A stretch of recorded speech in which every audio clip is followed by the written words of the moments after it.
اس سے پہلے والی آیت سے ہم نے یہ سمجھا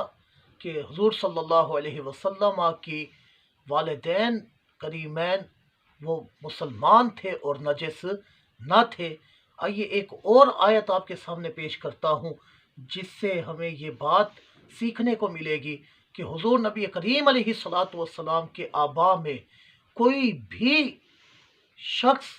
وہ مشرک نہیں ہوا، سارے کے سارے موحد تھے،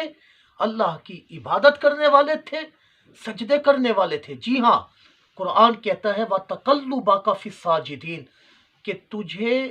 سجدہ کرنے والوں میں تیرا کروٹیں بدلنا، تیرا سجدہ کرنے والوں میں کروٹیں بدلنا، یعنی حضور علیہ الصلاۃ والسلام ہمیشہ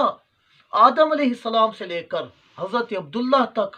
ان لوگوں میں رہے، ان پاک ہستیوں میں رہے جو اللہ کی عبادت کرنے والے تھے، موحدین تھے اور اللہ کو ایک ماننے والے تھے، اس کو وحدہ لا شریک ماننے والے تھے۔ جی ہاں، آقا کریم علیہ الصلاۃ والسلام نے ارشاد فرمایا کہ میں ہمیشہ پاک مردوں کی پشتوں سے پاک بیبیوں کے پیٹوں میں منتقل ہوتا رہا،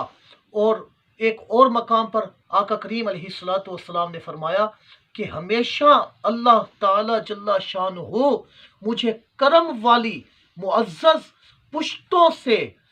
طہارت اور پاکیزہ شکموں کی طرف منتقل کرتا رہا یہاں تک کہ میری پیدائش ہو گئی۔ تو پتہ چلا کہ حضور علیہ الصلاۃ والسلام کے والدین وہ سارے کے سارے موحد تھے، توحیدی تھے، اللہ کو ایک ماننے والے تھے، ان میں کوئی بھی مشرک نہیں تھا، سارے اللہ کی عبادت کرنے والے تھے۔